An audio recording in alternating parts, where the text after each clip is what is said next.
Bienvenue sur notre chaîne YouTube Gloricia MTTV bandeko mbote bipa ezwami bino ba eba bon dimanche na mabota na bino zambalola apambola bino lisusu koleka kane to sala kana ninga système na biso so ezali première fois no ya ko visiter biso ezali première fois no ya kota na YouTube Gloricia MTTV bandeko nanga avant ya ko bima bo s'abonner bo liker bo commenter et bo partager surtout bo partager link na biso na ba statut na bino na Facebook ya message pe ya WhatsApp et ya moto ya makasi ezali bouton de notification eza juste na kwa wana appuyer wana poza na retard te pour manquer pe le côté parce que chez Gloricia awa to sala ka ba analyse ya ndenge na ndenge to lobela ka makamwa ndenge na ndenge pour manquer le côté osala pe na retard te appuyer na bouton de notification le numéro na nga téléphone eza juste na kwa wana anytime WhatsApp Gloricia a ko répondre yo et avant to banda analyse na biso lelo na pesi na mbote nanga na le jeune producteur Emmanuel Zidane Kosi de London papa zala kaka wana nzambalola apambola yo koleka et na bossa ni pete lisusu na pesi ba bon dimanche nanga na Cécile Bilonda la canadienne Bilonda ya ba Cécile nzambalola apambola yo koleka lelo tozolobela artiste na biso musicien tozolobela ka Bobo Mesano o Gloricia Lobaka Fally Ipupa Tokos oh tolobela kana YouTube na biso na esa kibino ke Gloricia za la ka warrior oui wana lobela ka Fally Ipupa mais yango pete pekisi ke na lobela musicien musu na lobela ka nyonso mais Gloricia za warrior ya liboso za Fally le reste et koya na sima to lobela Fally Ipupa bandeko émission moko Fally a salaki il y a 2 jours ou 3 jours passé pour le mois bon et créer makambu bandeko na ngai basali lango ba émission moko Fally asali et créer ba polémique basali lango ba émission et batu mususu bazo traiter Fally Ipupa que aza un grand bandeko pona nini po Fally atikali kotanga kombo ya quartier latin te esika auta et bandeko na mboza la vraiment branché sur Gloricia MTTV boka peza analyse bande tina suka bato baolinga Fally asala hypocrisie bato bazolinga Fally aleka na émission atanga kombo ya Koffi Olomide na ndenge moko bien c'est comme si bazalaka bien bazalaka na problème te bandeko totala biso nyonso amatanga ya Mimi Chikeva question na me repose un peu bandeko papa na biso le vieux quadra kota na matanga wana misu kaka para misu para aoluka ta misu na ekuta na tana Fally Ipupa bakuta na ta fara batala na tabu isika pena muna Fally ya mutema be Fally afanda Fally so ninga la tate Fally misu ne tout droit ka isika sango azali awata na taba colite te Fally afanda fixe ao bouger ni gauche ni droite fixe awata la ka liboso mais vie kuna para misu na ekuta na do tse bima na matanga wana na meso wana bakuta na Fally te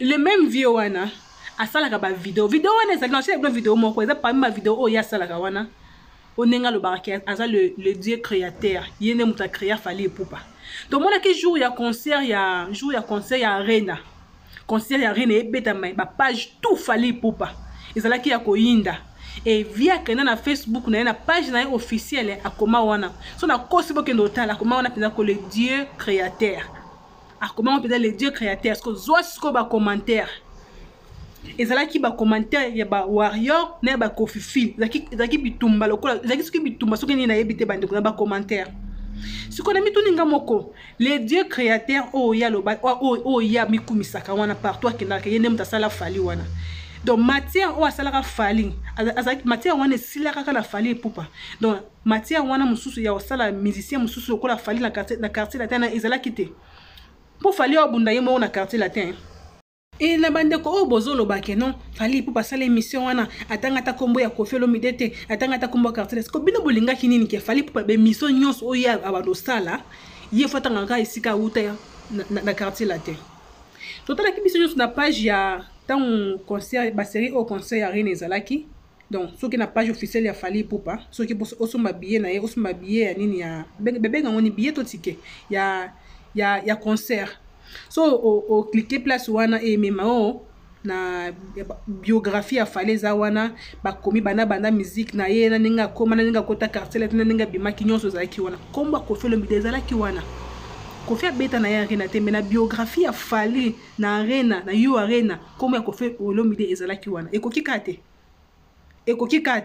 to bino bolingi Fally Ipupa donc ndenge mikolo ala tani ba t-shirt na ye akomi Fally Ipupa alongola wacha akoma sko quartier latin po bino bo sepela to asala tatouage ya na mbunzu na awa akoma quartier latin po bo sepela mais est-ce que akoba no sala be émission so abana kolobela non na utana quartier latin na uté pa ya ko fata bino moko elembisaka pete siko na ngambu ya papa na biso ko felo mide o amibengaka le dieu créateur a créé ka fali pour pa matière o créer musicien mususu ezalaki na ngote matière ya créer musicien mususu azalaki na ngote a créé ka fali pour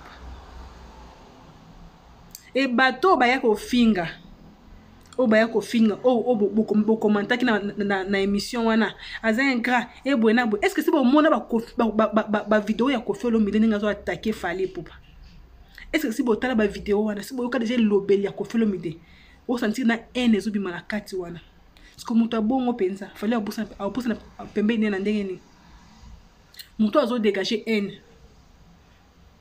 na ebité ce ko abusa na pembe ni na ndenge ni bandeko nanga Nablo Lingala. Je sais que la créature aura toujours du mal à oublier son créateur. Mais ton cas est grave. Nablo Lingala, écoute, Français a un problème. Nabi qui moqué et que l'amour a quoi robosa na moqué na été. Netio ko robosa na maité. Sauf ngoli munoko, sauf tala fukaka au boulenga. Il faut qu'on le complot ça la rapo na longwande na abwe. Moni il faut ça la ndenge wana bino za bongo, yo za bongo ponga na za la boye. Yo, il faut ça la bongo ponga na za la boye. Talanga bien. Nzambe na yo. Yo za mona nganga, mama no nganga. Ngala nde mona Nzambe. Otindi wa finga. Otindi baluka. Balo, babilo, bela, n'importe quoi. Bakatake chanteuse. On s'allie stratégique, non. Photo Kabola, il y a chanteuse. Vous avez mais tout le monde, il y a vie. Il y a vie à perpétuité. Je ne sais pas si c'est mot perpétuité. Donc, peine à perpétuité. Et ça que, au gros temps, sans au monde, il y a sans que, autant à comme on a sous bandiga les solo faut comme on a bien. Nati Nagio, Oluga Wiba, Kofi Central. Nani. Nana Sala. Yo continue ça à complot. Continue à jalouser. Continue à coco, ça continue à baloba. Sans effet. Effet zéro. Et vous allez obliger à peine à mbeli au tiangana mokoko. Mais ce que Boukani, Kokamwate. On Nzambe na yo. L'autre là, dans le bago tunini. Il pose à la fois appareil respiratoire. Il faut appareil respiratoire. Je veux dire quoi de ton cas? Bilialia. Il faut appareil respiratoire. C'est-à-dire. Mais bon, continuez à vous jalouser. Bon, continuez à vous loba. Bon, bah, tu n'as qu'à là. Bon, continuez à vous loba. Bon, kosa ke bolinga. Kuna ke badlo ni bolingi côté. Muto bolinga yeyo. Ti bo kufa yeyo. Vous allez bien surtout bon continuer biloba loba. Koyiba suba tout yo muto faut zanga ba koyiba ba bilo na bangote. Ko ça va continuer. Mais écoute, on fera rien. Moi, c'est ce que j'ai fait dans ma carrière. J'ai commencé à Bandal, ensuite j'ai gravi les échelons, je suis allé dans un groupe, ensuite j'étais bien dans le groupe, j'étais même le chef d'orchestre. Mais j'ai décidé de sortir mon premier album en 2006. Quand je sors mon premier album, ça a beaucoup marché chez les Congolais, chez les Africains qui aimaient la rumba. Mais je ne me suis pas limité là. J'ai voulu encore aller plus loin en sortant des albums urbains chantés 50%, j'ai envie de dire, en français. Pour, voilà, pour encore m'ouvrir et tenter d'autres choses. Et ensuite, je me suis attaqué aux grandes salles, les renommées internationales, donc voilà. Et il est important pour tout un chacun d'avoir le courage, surtout si tu veux devenir quelqu'un, si tu veux laisser ton nom sur cette terre des hommes.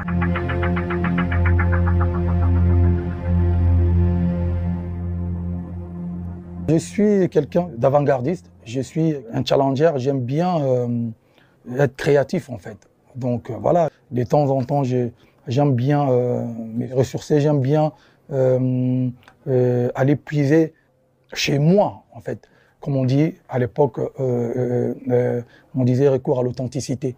Parfois, de temps en temps, il faut vraiment aller vers nos racines, vers notre culture pour faire des hits. Je l'ai prouvé. Là, c'est un son vraiment tribal, c'est vraiment, comme on dit, folklorique, mais qui cartonne partout dans le monde aujourd'hui.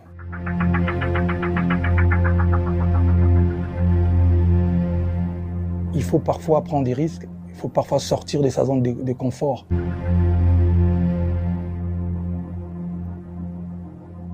Je ne sais pas s'il faut parler de guerre, je ne suis pas spécialiste, mais je sais qu'on peut parler d'un massacre, génocide, violation de droits de l'homme et insécurité. Ça, c'est sûr, parce que ça fait très très longtemps que ça existe. Je ne comprends même pas pourquoi ça continue jusqu'à aujourd'hui. Et voilà, j'ai été encore à l'Est il y a quelques mois pour superviser les travaux de l'école qu'on est en train, la fondation est en train de construire au camp de réfugiés.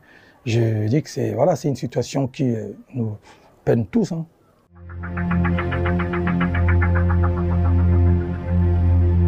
Je pense que ça ne peut qu'être les hommes politiques. Les artistes n'ont rien fait, la population n'a rien fait, et ça ne peut qu'être les hommes politiques.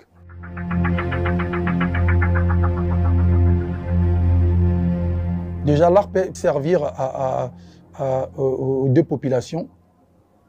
L'art peut servir en tant que messager pour qu'il n'y ait pas plus de morts, plus de guerres.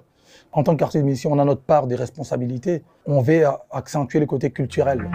Quand on a guerrière, on a été na car yo yebi, la guerre a deux fois été na longoléon.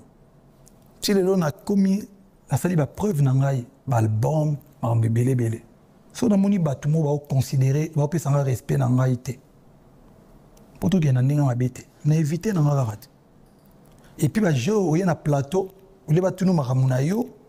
Marambuza na mambe belé salaki ba osalo je mo yé lelo lobi mtunsa ya sa question réponse mo souvent est-ce que on n'est pas bien ou l'obité ou retirer na mais respect toujours on remarque nga ba tout nyo surtout ça na côté na mutu à presse sauf je suis pas hypocrite nga soki nga na loba ngai ligne mo eza on a dépasser té surtout quand tu dis la ligne on a surtout kutani et au choqué bateau. So na daye ko yate, so daye pe na yate.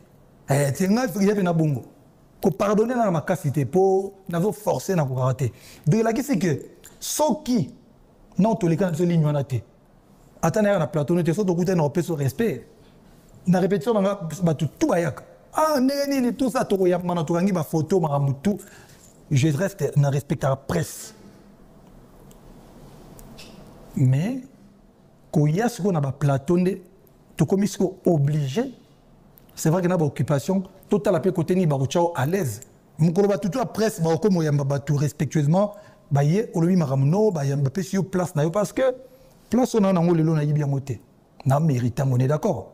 Donc so y a mangai, il faut quand même que na trouve à 5 émissions. Tout sur la maramon on a tout ça là. Parce que na beti Paris Accor Hôtel Arena. 23 000 places. Si le nom tout ça qui est dans le donc tu roules le belaka. Surtout peut-être le magasin tu roules le belango. Naya, nabeta Apollo, nabeta stade de martyrs Awa, oye Kotisa Chicon. Vous comprenez? Et puis, les 3 dernières années, on avait au moins minimum 58 concerts par an. Tout na maramoroloba. Donc, c'est ça on a nabeta yango le lot comment un peu réticent na batunda mais bien sûr que batumsu ba yamba yamba ya banana ba bino bambiaka ya ba télévision même ba sur internet voilà. C'est pour le look. C'est la même, sans les cheveux cette fois. Ouais. Alors, Kofi, vous avez révélé beaucoup d'étoiles dans le ciel musical africain et même au-delà. Parmi les bonnes graines que vous avez arrosées, il y a Savané Depicho, qui a pris du relief si bien qu'il n'a jamais connu la sécheresse dans sa carrière. Et si le soleil Wanga brille encore aujourd'hui, c'est parce que vous lui avez appris à survivre aux attentats et à tout autre danger de mort, même dans un monde arabe. Sur votre planète, vous avez le mirage qui est une réalité supersonique et le kérosène qui coule à flot dans toutes vos affaires d'État. Dans votre monde, il ne fait jamais froid grâce à une unité spéciale appelée Brigade Sabarti pour les amoureux du chaud. Vous êtes toujours sur un petit nuage parce que vous n'avez dans votre univers que des bourreaux de talent comme Ompella. Et il fait toujours beau dans votre atmosphère de paix où règne Eric Tutsi. Vous êtes toujours au zénith quand vous faites le cœur avec Cindy.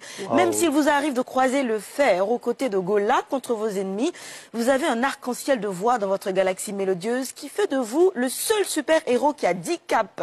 Quelle merveille. Dans votre quartier latin... Incroyable. Non, elle m'explose, c'est pas possible. Non, mais n'explose pas trop. On a encore besoin de toi jusqu'à la fin de l'émission. Après, tu peux exploser. Alors, dans votre quartier latin et votre enrichissante carrière, vous avez formé et fait venir une pluie de chanteurs extrêmement doués. On vous en est reconnaissant. On voudrait vous dire ce soir que finalement, musicalement, vous n'êtes pas simplement Koffi Olomide, vous êtes Koffi Olomide.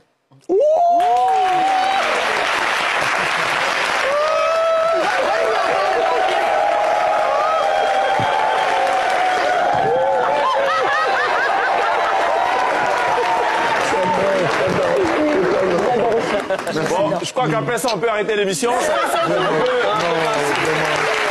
peut résumer l'émission, ça, voilà. Bel hommage, je pense que... Mais qui l'a recruté, elle? C'est elle, mais c'est le fait comme ça, le Non, c'est mais vraiment, franchement, non. Je vous adore. Tu as préparé en combien de temps, ça? Assez longtemps quand même. Je savais que vous veniez aujourd'hui. Non, donc, mais voilà. franchement, non. Ouais. Olomide. Oui. Oh là là, rappelez ça. Cher internet quand est au salaire na ndenga système na biso na yesu ko rappeler na biso so que c'est la première fois ya ko kota na YouTube na biso ya ko visiter biso ne koko bosa na tava ya ko bima bo s'abonner bo liker bo commenter bo partager surtout partager biso na Facebook na statut na statut na Facebook ya message pe ya WhatsApp ya moto ya makasi za bouton de notification quoi bo appuyer place wana pour chaque jour awa banaliser ya ndenge na ndenge salemaka alors pour boza na retard te bo manquer pe le côté appuyer na bouton de notification et numéro na nga ya WhatsApp eza na se wana juste na se wana anytime WhatsApp ça ko répondre yo le tolo be la fali poupa musicien na biso ya Congo musicien munene monsieur Congo muto longola biso soni côté ya musique quoi muto matisaka bende na biso ya Congo drapeau na biso Congo tango yematiza la fali pour exemple muto mususu te donc tolo be la fali poupa o asala ki émission et lobi si bato ebele o ba traiter fali poupa ba bengi aza ba lobi aza ingrat azondi mesika utate muto azwa ya sala kana eloko te muto azwa kaya za kana eloko te fala ya kana eloko ne wezali mungongo na ye e ayembi kuna simbite akesala o ayevi bato bo lobaka bo sala ka ba analyse bo lobaka wana bokene kotala ba video ya Koffi Olomide o asala pona fali poupa tango o make abimsa n na maloba na ye na video moko na ochila bino mo yoka na video moko donc juste après vidéo na nga o na ocha video ya Koffi Olomide ya liboso et na ocha video ya fali poupa ya deuxième vidéo na ya fali poupa et troisième vidéo na ocha video ya Koffi Olomide na Côte d'Ivoire et sika ba benga ki Koffi Olomide sika Koffi aganga ki pour mi benga les créateurs créer bana créer fali ti lelo a so créer musicien morote car c'est la tense kufa et tu as quartier latin à Mostre Mobile ba musicien kuta quartier latin tout na ta mutu moko ki musicien quartier latin na minute comme on est nani bat ba ebité danseuse ya quartier latin na minute to ebi oui bande ko to landi biso so ba vidéo oyo bo ki bido mona matoy na bino bo king ba vidéo ya mutu bo lobela mutu obolinga fali poupa soko asala be mission atanga kombo na ye mutu obolinga ko fali poupa a considérer comme na ebité père spirituel tonani na ebité bo ki ba vidéo na bo ki maloba na yeti bo sentir que tango loba na n na kanda eza musicien moko alobaka na ebité na bosani so na mo vidéo na ochila bino mutu na musicien na loba lobi jour mosusu via kuta bango ba yoka banzembo fali via Panza Radio quelle haine mais kaka via wana lisusu na ndenga kuzu alela fali na ndenga wasakana te alela fali na ndenga wasakana te donc fali so azala mwasi desindi le cœur résista te fali so azaka mwasi azaki mwana mwasi ya mwasi peza kwa biso boy desindi le cœur résista te ingeza de fali la ndako wana pour façon via alela fali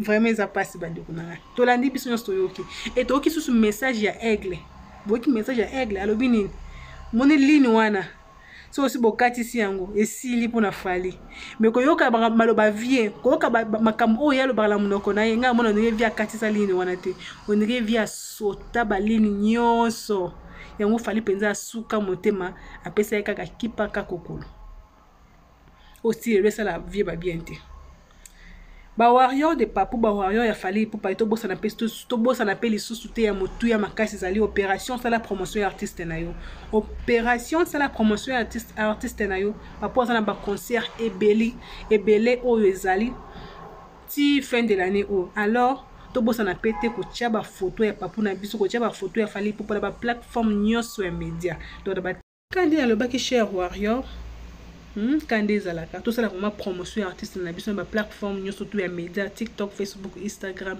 partout to affiche ba affiche ya fali ba affiche ya concert na tosala vraiment promotion ya fali ipupa to bima na ba distraction ya ba live ya bato ba ofingisa kombo ya fali ya bato ba osala ba live tongo midi poko loko bazaka na ba famille te bazaka na bana te bana loko ko sala te bango zaka soka la muka to téléphone na chili bosa bandi live kombo ya fali mana tongo timidi to bima na ba live wana ena bato bakenda ko commenter basana ka pona ko commenter ba live bato ko finga bato to kena ko to bima bandeko tous la concentrer na fali pupa tous la concentrer na ba date au fali cheli biso bandeko to bima na distraction pour ce que le fali azu échec ba oseka de biso to la pongi te ba oseka biso alors tous la concentrer tous la promotion ya fali pupa to valoriser artiste na biso to protéger artiste na biso on a pesi biso na Congo et je m'en fous ya bandeko boyo ko komenanga na privé que non o ça la promotion fele pour na fali non ça la promotion fele banda lelo ti lobby bana janvier ti décembre pour kombo ya fali yango mo za makambo photo ya fali ya pambo tiango na TikTok to tiango na YouTube non yango moko eza déjà makambo alors non ça la pesa promotion ya fali ya ofele na nko parce que yo siko ya ko longolango to ça la promotion ya papu bandeko nanga to tele ma chère warrior to tele ma comment to protéger aux artistes na biso et pour nanga Glorissa MTTV bandeko na suki a on a vidéo ya lelo to mona à la prochaine fois so yeso masi azongi na noter alors so kina bosa abonner te boya na lombango bosa abonner pour liker bo commenter bo partager surtout bo partager un numéro nanga WhatsApp eza wana anytime WhatsApp Glorissa a ko répondre yo bye bye et bon dimanche.